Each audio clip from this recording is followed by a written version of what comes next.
शोभा दशरथ भवन कई को कभी बरनै पार।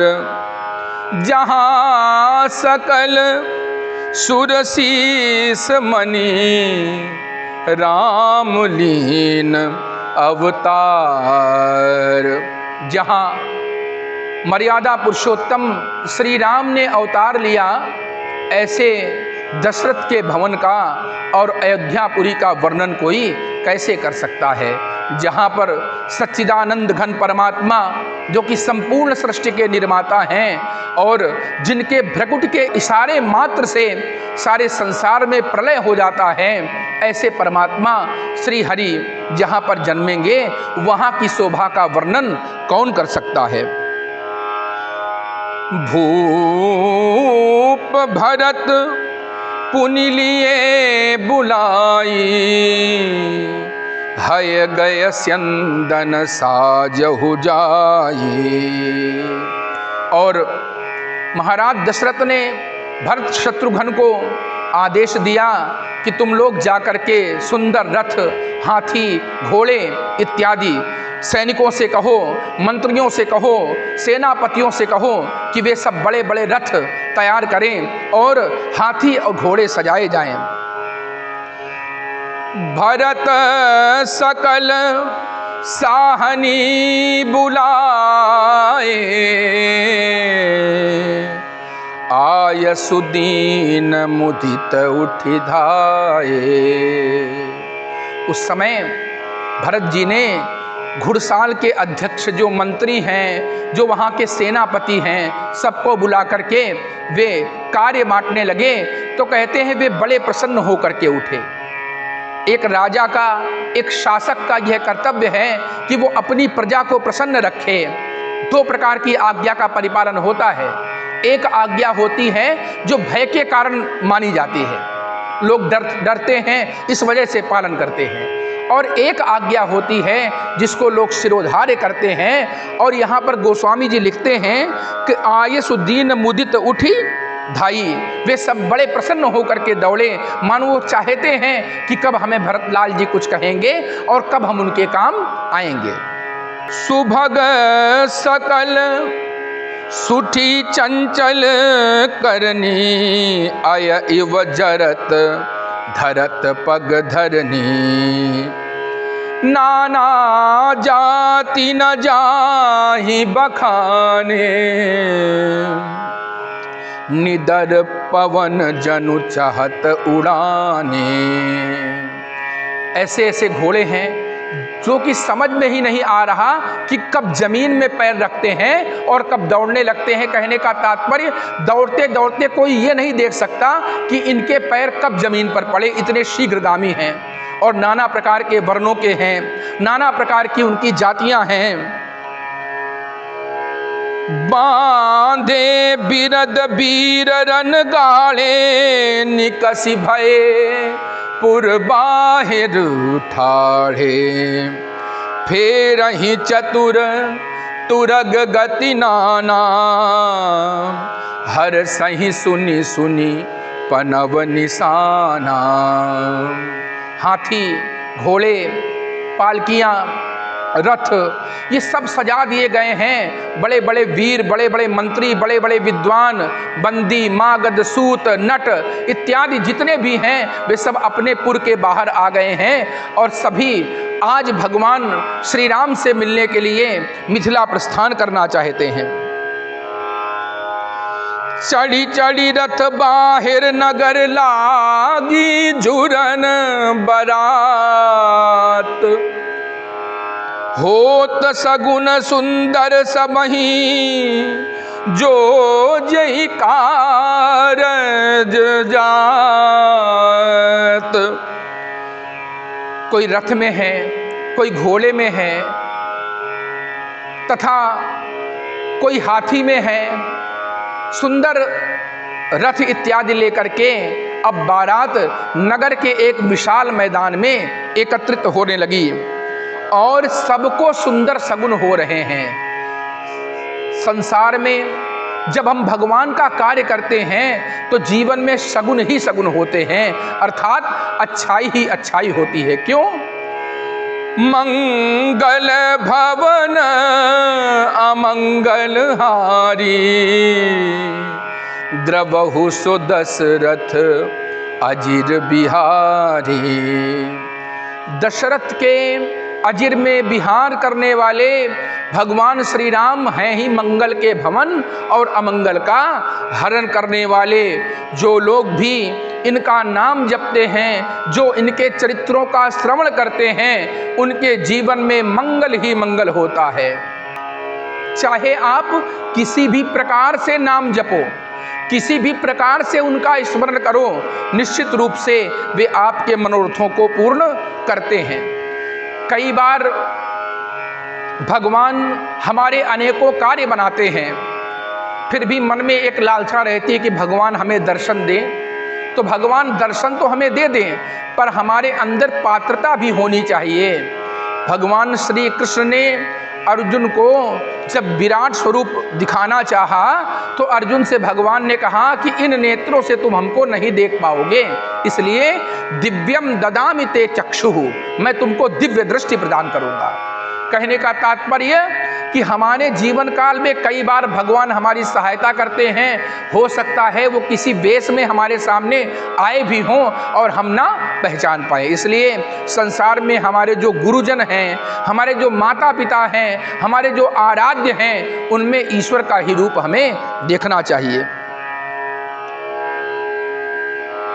चले मत गज घंट बिराजी, मनहु सुभग सावन घन राजी। बड़े बड़े विशालकाय लंबे दांत वाले हाथी हैं और उनको सजा दिया गया है, सुंदर त्रिपुंड लगा दिया गया है और उनको सुंदर जो है वस्त्र पहनाए गए हैं। कहने का तात्पर्य कि जिस समय वो चल रहे हैं, उनके घंटों में जो निनाद हो रहा है, उनका नाद इतना प्रिय है, ऐसा लग रहा है मानो मेघराज जो है गर्जन करते हुए चल रहे हों। वाहन अपर अनेक विधाना, शिबिका सुभग सुखासन जाना। एक प्रकार के वाहन नहीं हैं, अनेकों प्रकार के वाहन आए हैं। रथ हैं, घोड़े हैं, हाथी हैं और भी उस समय की परिस्थिति के अनुकूल जितने भी, जैसे पालकी है, शिबिका है इत्यादि, वो सब लेकर के बहुत सुंदर उसमें आसन बिछे हुए हैं, वो सबके लिए सुखदायक है। तीन चढ़ी चले विप्रवर वृंदा, जनु तनु धरे सकल श्रुति छंदा। सुंदर पालकियों में, सुंदर रथों में सबसे पहले ब्राह्मणों को बैठाया गया तो ऐसा लगा मानो चारों वेद अपना स्वरूप धारण करके उस बारात में चल रहे हों। इतना सम्मान था पहले अपने गुरुजनों का, अपने श्रेष्ठ जनों का इतना सम्मान राजा लोग करते थे कि उनके बिना कोई भी काम नहीं होता था। मागध सूत बंदी गुण गायक, चले जान चढ़ी जो जही लायक। और जो जिस लायक है, जो जैसी योग्यता रखता है, समाज में जिसकी जैसी प्रतिष्ठा है, उसी के हिसाब से सबको आसन भी दिया गया। कहने का तात्पर्य कि सभी लोग चल पड़े हैं बारात में और सबको सम्मान दिया गया है। राजा दशरथ ने ब्राह्मणों को, सूत है, बंदी है, मागध है, नट हैं, इन सबको सम्मान देते हैं। सबके उर निर्भर हरस, पूरक पुलक शरीर, कबहि देखिबे नयन भरी, राम लखन दो वीर। सभी बहुत प्रसन्न हैं और प्रसन्न होकर के सोचते हैं कि कब हम मिथिला पहुंच करके राम जी के और लखन भैया के दर्शन प्राप्त करें। गरजहि गज घंटा धुनि घोरा, गरजहि गज घंटा धुनि घोरा, रथ रव बाज हिंस चहूरा। और एक हाथी नहीं है, सहस्त्रों हाथी हैं, और वे 1000 हाथी जब चिंगाड़ कर रहे हैं, आवाज कर रहे हैं, उस समय घोर भीषण ध्वनि हो रही है, रथों की घड़घड़ाहट सुनाई दे रही है, चारों तरफ रथ ही रथ हैं, वाहन ही वाहन हैं, सब अपनी अपनी पंक्ति में स्थिर हैं। निदर घन ही घुर्मर ही निशाना, निज पराई कछु सुनिय न काना। उस समय घोड़ों की, हाथियों की, रथों की ऐसी आवाजें हो रही हैं, इतनी तेज आवाज है कि कुछ सुनाई नहीं दे रहा, इतने तेज शब्द हो रहे हैं। महावीर भूपति के द्वारे, रज हुई जाई मसान पबारे।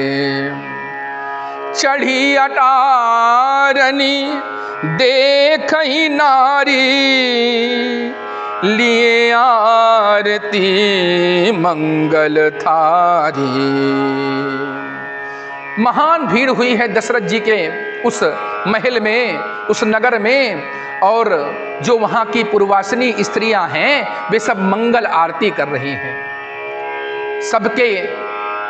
सबकी एक तरह से प्रस्थान करने के लिए, सबकी विदाई करने के लिए मंगल आरती कर रही हैं।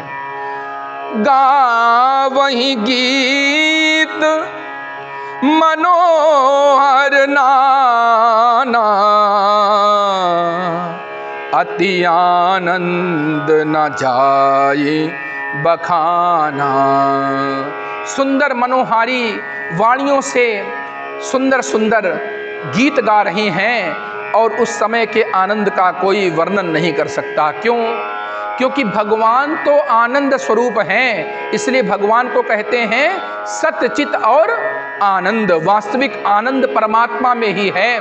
सच्चिदानंद रूपाय विश्वोत्पत्त्यादि हेतवे तापत्रय विनाशाय श्री कृष्णाय वयम नमः। भगवान सच्चित और आनंद स्वरूप हैं, इसलिए सभी कहते हैं बोले सच्चिदानंद घन सियावर रामचंद्र की जय। तो कहने का तात्पर्य कि उस समय का आनंद इतना सुंदर है कि जिसका वर्णन कोई नहीं कर सकता। तब सुमंत्र दुई स्यंदन साजी, जो तेरबी हय निंदक बाजी।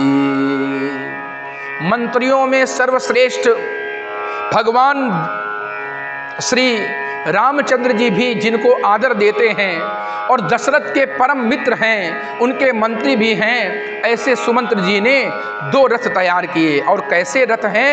बोले ऐसे रथ हैं कि उनको देख करके सूर्य के घोड़े भी लज्जित हो जाएं। 2 रथ रुचिर भूप पहियाने, नहीं सारद पही जाहि बखाने। वे दोनों रथ लेकर के आए हैं, और कितने सुंदर रथ हैं कि अगर वाणी की अधिष्ठात्री सरस्वती भी उन रथों का वर्णन करना चाहें तो नहीं कर सकती। राज समाज एक रथ साजा, दूसर तेज पुंज अति भ्राजा। वे दोनों राजा के समीप आए हैं, तो देखिए पहले हमारे राजागण अपने गुरुजनों का कितना आदर करते हैं। जैसा रथ अपने लिए मंगाया वैसा ही रथ अपने गुरुदेव के लिए मंगाया, अपने पुरोहित के लिए मंगाया। कितना सम्मान है। और हो ना हो दशरथ चक्रवर्ती हैं, सम्राट हैं, और व्यक्ति जब आशीर्वाद प्राप्त करता है तभी वो इस प्रकार के पदों से सुशोभित हो सकता है। आप जब खुद किसी का सम्मान करेंगे तभी आप समाज में सम्मान के पात्र बन सकते हैं।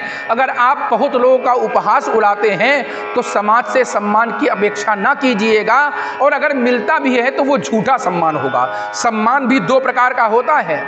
एक सम्मान होता है जो हमारे गुणों के कारण, हमारे पद, हमारी प्रतिष्ठा के कारण मिलता है, और एक सम्मान होता है जो हमारे करुणामयी स्वभाव के कारण मिलता है। दोनों प्रकार का सम्मान आज दे रहे हैं महाराज दशरथ। तेहि रथ रुचिर वशिष्ठ कहूँ, हरसि चढ़ाई नरेशु। सबसे पहले गुरुदेव को प्रणाम करके सुंदर रथ पर बैठाते हैं। आप चढ़ेऊ स्यंदन सुमिरी, हर गुर गौरी गणेश। और सुंदर गुरुदेव का ध्यान करके, अपने इष्ट देव भगवान शंकर का ध्यान करके, गौरी गणेश का पूजन ध्यान करके दशरथ जी अपने रथ पर अधिष्ठित हो जाते हैं, अर्थात विराजमान हो जाते हैं। और कहा भी गया है कि भगवान गौरी और गणेश का स्मरण करके ही संसार का सब कार्य करना चाहिए। क्यों? सुमुखश्यैकदन्तश्च कपिलो गज कर्ण कहा, लंबोदरश्च विकटो विघ्ननाशो विनायकः। धूम्रकेतुर्गणाध्यक्षो भालचंद्रो गजाननः, द्वादशैतानि नामानि। भगवान गणेश के इन 12 नामों का जाप करके फिर हमें यात्रा में निकलना चाहिए। और दशरथ जी भी अपने गुरुदेव को चढ़ा करके रथ में अधिष्ठित हो गए। बोलिए सियावर रामचंद्र की जय।